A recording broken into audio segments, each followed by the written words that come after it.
డబ్బు, అనారోగ్యం, ఉద్యోగం, వ్యాపారం, అప్పులతో బాధపడుతున్నారా? మీకోసమే లాంచ్ యువర్ ఫ్యూచర్ ప్రోగ్రామ్.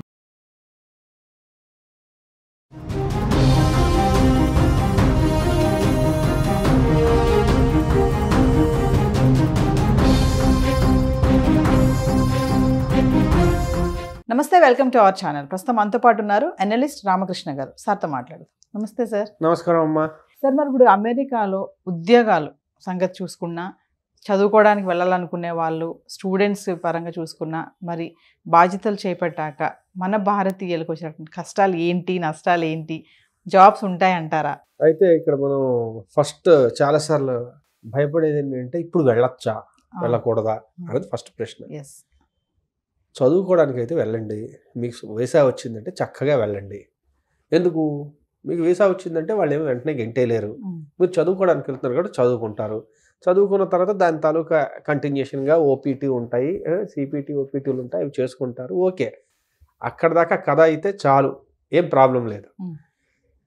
అక్కడి నుంచి దీని ద్వారా మీరు ఉద్యోగం తెచ్చుకొని అక్కడ సెటిల్ అయ్యి ఒక సిటిజన్గా మారదాము, లేకపోతే గ్రీన్ కార్డు తెచ్చుకుందాము అనుకుంటే మాత్రం, అంటే సినిమా ఫస్ట్ పార్ట్ తీసేస్తే ఓకే, మీరు సీక్వెల్ ప్రీక్వెల్ ఇవన్నీ చేద్దాం అనుకున్నారు అనుకోండి, పార్ట్ 2, పార్ట్ 3, పార్ట్ 4 అయితే కొంచెం ఆగండి. ఇప్పుడు ఎందుకయ్యా అంటే ఇక్కడ చాలా పరిస్థితి కొంచెం అనిశ్చితత చాలా ఎక్కువ ఉంది. ఆల్రెడీ ఆయన మొన్న ఒక సైన్ చేసిన ఎగ్జిక్యూటివ్ ఆర్డర్ ఏదైతే ఉందో దానిలో చాలా పెద్ద షాక్.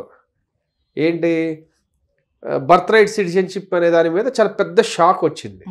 దానివల్ల ఏంటంటే వెంటనే మనం ఏమీ నిర్ణయం తీసుకోలేము. కాబట్టి అలాంటి బెనిఫిట్ కోసం మీరు వెళ్దాం అనుకుంటున్నారు అనుకోండి, మీరు ఆగాలి. చదువుకోవడానికి కోసం అయితే వెళ్ళొచ్చు, నిరభ్యంతరంగా వెళ్ళొచ్చు. పర్మనెంట్ గా ఉందామని ఆలోచనతో వెళ్ళకూడదు. వెళ్ళకూడదని కాదు, అది అవుతుందో లేదో తెలియదు కాబట్టి మళ్ళీ తర్వాత డిసప్పాయింట్ అవ్వడితే అది మీ ప్రాబ్లం.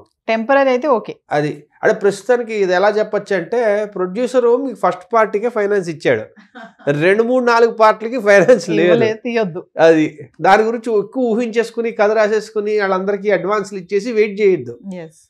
ఎందుకంటే చెప్పలేం. అది ప్రస్తుతానికి అంటే బాగా జనాలకి ఈజీగా అర్థమయ్యే భాషలో చెప్పాలంటే ఇలా ఉంటుంది. మరి వాట్ అబౌట్ జాబ్స్ సార్? మరి అక్కడ ఉద్యోగాలు ఉన్నాయా? అసలు ఉద్యోగాలు ఉన్నాయా అంటే ఆర్థిక మాంద్యం ఉందండి, ఉద్యోగాలు తక్కువ ఉన్నాయి. ఇది సరిపోదనంటూ ఏ తాలూకు ప్రభావం ఇంకా మనం చూడట్లేదు. అది మొదలైన తర్వాత ఎలా ఉంటుందంటే, ఒక్క ఉదాహరణ ఇస్తాం మీకు చక్కగా అర్థమైపోవడానికి, అంటే మన వ్యూవర్స్కి టెక్నాలజీ తగ్గ పవర్ అర్థం కావడానికి ఒక ఎగ్జాంపుల్ ఇస్తా. 1998లో అనుకుంటా స్టీవ్ జాబ్స్, యాపిల్ ఫౌండర్, ఆయన వైఫై ఎనేబుల్డ్ ల్యాప్టాప్ అనేది ఎలా వర్క్ అవుతుందో చూపించడానికి ఒక ఎగ్జిక్యూషన్, ఒక పర్టికులర్ వాళ్ళ టెక్నాలజీ ఇవి ఉంటాయి కదా ఈవెంట్స్లో చూపించాడు, ప్రజెంట్ చేసి. మైండ్ బ్లోయింగ్ అది. అప్పట్లో చాలా ఎక్స్పెన్సివ్ అది. ఇప్పుడు వైఫై ఎనేబుల్ అవ్వని డివైస్ ఏదో చెప్పండి నాకు. ఓకే, సో 26 ఏళ్లలో ప్రపంచం మొత్తం మీద అయ్యే ఎలక్ట్రానిక్ డివైస్ ఏవైతే ఉన్నాయో అన్నీ వైఫై ఎనేబుల్డ్ ఉన్నాయి, అంతే కదండి. ఒక టెక్నాలజీ ఇంత ఫాస్ట్గా వెళ్ళడం అనేది చాలా నార్మల్. అందున ఆ టెక్నాలజీ వల్ల బిజినెస్లకు లాభాలు ఉన్నాయంటే అది ఇంకా ఫాస్ట్గా వెళ్తుంది. ఆర్టిఫిషియల్ ఇంటెలిజెన్స్ అంటే అలాంటిది. ఇప్పుడు అది ప్రతి ఏరియాలోకి వెళ్తోంది. వెళ్ళడం వల్ల ఏంటంటే ప్రతి ఏరియాలో ఒక పని జరగాల్సిన టైం లైన్స్ స్క్వీజ్ అయిపోతున్నాయి, కావాల్సిన రిసోర్సెస్ తగ్గిపోతున్నాయి. అంటే ఒకవేళ 10 మంది కావాలంటే ఇప్పుడు 4 చాలన్నట్టుగా.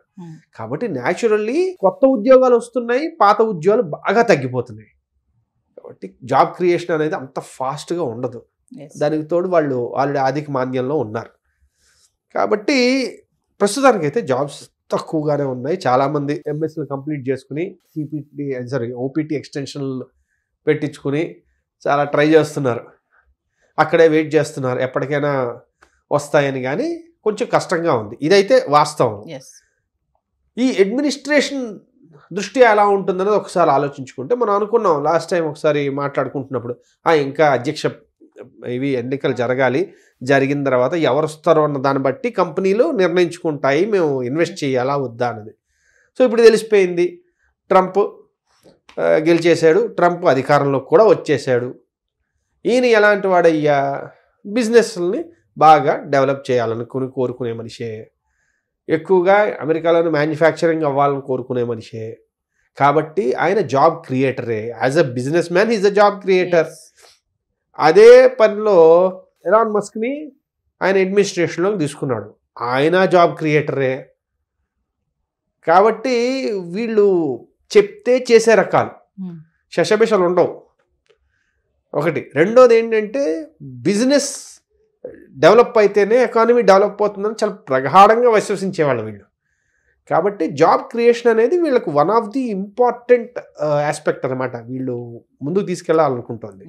కాబట్టి జాబ్ క్రియేషన్లో భాగంగా ఏమైనా కొత్త ఉద్యోగాలు రావచ్చు, వీళ్ళు దాన్ని సపోర్ట్ చేయొచ్చు అనేది నా ఉద్దేశం. ట్రంప్ అంటున్నాడు కదా సార్, స్మార్ట్ గైస్ కావాలి నాకు, టాలెంట్ ఉన్న వాళ్ళకే నేను ఇప్పుడు ఎంట్రీ ఇస్తాను, వాళ్ళకే H1B వీసా కూడా అలొకేట్ ఉంటుంది, ఎవరు పడితే వాళ్ళు రావడానికి లేదు, ఎందుకంటే టాలెంట్స్ ఉంటే వాళ్ళు ఇంకొంతమందిని ట్రైన్ అప్ చేస్తారు. ఇంకోటి ఏంటంటే అమెరికా యొక్క ఆర్థికాభివృద్ధి కూడా బిజినెస్ వీళ్ళ యొక్క దాని మీద టాలెంట్ ఉంటేనే మాది కూడా డెవలప్ అవుతుందన్న ఒక ఆలోచనతో ఉన్నారు. కాబట్టి అంటే ఎవరు పడితే వాళ్ళు ఇప్పుడు అమెరికా వెళ్ళిపోవాలని ఆలోచన బయట రావాలి అని అంటారా? అంటే మనం H1B తలకు ముఖ్య ఉద్దేశం ఆలోచించాలి. అసలు H1B అనేది ఎందుకు పెట్టారు? ఎక్సెప్షనల్లీ టాలెంటెడ్ పీపుల్, వాళ్ళకి ఎవరైతే పనికొస్తారో వాళ్ళకి యాజ్ దాన్ని ఏమంటారు ఎక్స్టెన్షన్ వాళ్ళు ఇస్తున్నారు అనమాట. అయ్యా రండి మా దగ్గర పని చేయండి, మీ టాలెంట్ మా దేశానికి చాలా అవసరం. కాబట్టి దాన్ని ఏ రకంగా పరిగణించాలి, ఎలాగ వాళ్ళ టాలెంట్ని దాని అంటారు మెజర్ చేయాలి అంటే, ఇంతకుముందు ఒకసారి చెప్పినట్టుగా వాళ్ళు బహుశా పెడితే ఎక్స్ అమౌంట్ ఆఫ్ శాలరీ కన్నా ఎక్కువ ఉన్న వాళ్ళనే H1Bలకి అర్హులుగా చేస్తాం అనొచ్చు. మీరు ఇప్పుడు అన్నారు చూడండి, ఎలాగ మారబోతుందంటే అదొక ఆప్షన్ ఉంది. దానివల్ల ఏమవుతుంది అంటే ఎవరు పడితే వాళ్ళు H1Bలకి అర్హత పొందరు. అర్థమైంది కదా. అదేవిధంగా వాళ్ళు కొన్ని స్పెసిఫిక్ ఇండస్ట్రీస్ మీద ఫోకస్ చేయొచ్చు. అది డిఫెన్స్ అవ్వచ్చు, లేకపోతే ఆర్టిఫిషియల్ ఇంటెలిజెన్స్ అవ్వచ్చు, లేకపోతే ఇంకేమైనా స్పెసిఫిక్ రంగాల్లో వాళ్ళు దృష్టి పెట్టి ఈ రంగాలు మాకు బాగా ఇంపార్టెంట్ కాబట్టి ఈ రంగాల్లో ఎక్సెప్షనల్లీ టాలెంటెడ్ పీపుల్ని నేను తీసుకుందాం అనుకుంటున్నాను, వాళ్ళకి ప్రయారిటీ ఉంటుంది అని కూడా అనొచ్చు. ఎందుకంటే ఇందాక అనుకున్నాం కదా, వాళ్ళు ఏంటంటే వాళ్ళకి ఒక క్లియర్ విషయం అర్థమైపోయింది, ఈ 4 ఏళ్లే ఉంది బై, ఏం చేయాలని 4 ఏళ్ళ మనం చేసేయాలి. కాబట్టి ఇంక ఇందులో అనుమానాలు లేవు. అర్థమైందండి. అందుకు చేసేది చాలా స్పీడ్గా చేస్తారు, అనుకున్న విషయాన్ని చాలా క్లియర్గా వాళ్ళు కమ్యూనికేట్ చేసేస్తున్నారు. కాబట్టి వాళ్ళు జాబ్ క్రియేషన్కే ఉన్నారు తప్ప ఏదో పాపులిజం ఇలాంటివి ఏం లేవు. గవర్నమెంట్ జాబులు చాలా పోతాయి, అది క్లియర్గా ఉంది. కానీ ప్రైవేట్ జాబ్స్ చాలా క్రియేట్ అయ్యే అవకాశం అయితే చాలా క్లియర్గా వాళ్ళ ఉద్దేశం అయితే మాటల్లో కానీ వాళ్ళు చేసే పనుల్లో కానీ అది కనబడుతుంది. కాబట్టి కొంచెం పాజిటివ్ అవుతుందని అనుకోవచ్చు మనం. మన వాళ్ళు కూడా చాలా మంది సార్ టాలెంట్స్ ఏం లేకుండా ఏదో అంటే ఫ్యాషన్ కోసము, ప్రెస్టేజ్ కోసము అక్కడికి వెళ్ళిపోవాలి, అమెరికాలో ఉండాలని కూడా వెళ్తున్నారని అనుకోవచ్చు అంటారా? ఎందుకు వెళ్ళట్లేదు, చక్కగా అలాంటి వాళ్ళు చాలా మంది ఉన్నారు. ఓకే, కొన్ని వేల మంది స్టూడెంట్స్ అక్కడికి వెళ్ళి చదివేదానికంటే దాన్ని ఏమంటారు పార్ట్ టైం చేసుకుంటూ అక్కడ ఎలాగోలాగ ఎస్టాబ్లిష్ అవ్వాలనుకున్న వాళ్ళు చాలామంది ఉన్నారు. అయితే ఏంటంటే అలాగా చేయడం వల్ల ఇప్పుడు ఆ H1B అనేది కొంచెం కష్టతరం అవుతుంటుంది. అది చూడాలి సార్ మరి ఇవన్నీ కూడా మరి ఎలా అమల్లోకి వస్తాయో. అంటే ఒకటి దాన్ని ఏమంటారంటే మనం ఎక్కువ కాలం వేచి ఉండక్కర్లేదు. ఇంకా వీళ్ళవి ఏవైనా విధి విధానాలు చాలా ఫాస్ట్గా ఉన్నాయి, డెసిషన్స్ ఏదైనా చూసుకుందాం చల్ అని. కాబట్టి దానివల్ల అయితే హిట్ లేదా ఫట్, ఇంక ఇందులో మధ్యలో ఏమి ఉండదు, ఏది ఉండదు, ల్యాగ్ చేయడం ఏం లేదు, ఇంకా ల్యాగ్ ఏం లేదు అసలు. ఈ 4 years లో ట్రంప్ ఏమనుకున్నాడు అది చేసి అట్లీస్ట్ ఫస్ట్ 6 months చాలా స్పీడ్ ఉంటుంది. ఆ తర్వాత ఏమవుతుందంటే ఇప్పుడు ఎక్కడైనా అలానే జరుగుతుంది. ముందు 6 నెలల్లో వాళ్ళు అనుకున్నవన్నీ దడ చేసేస్తారు.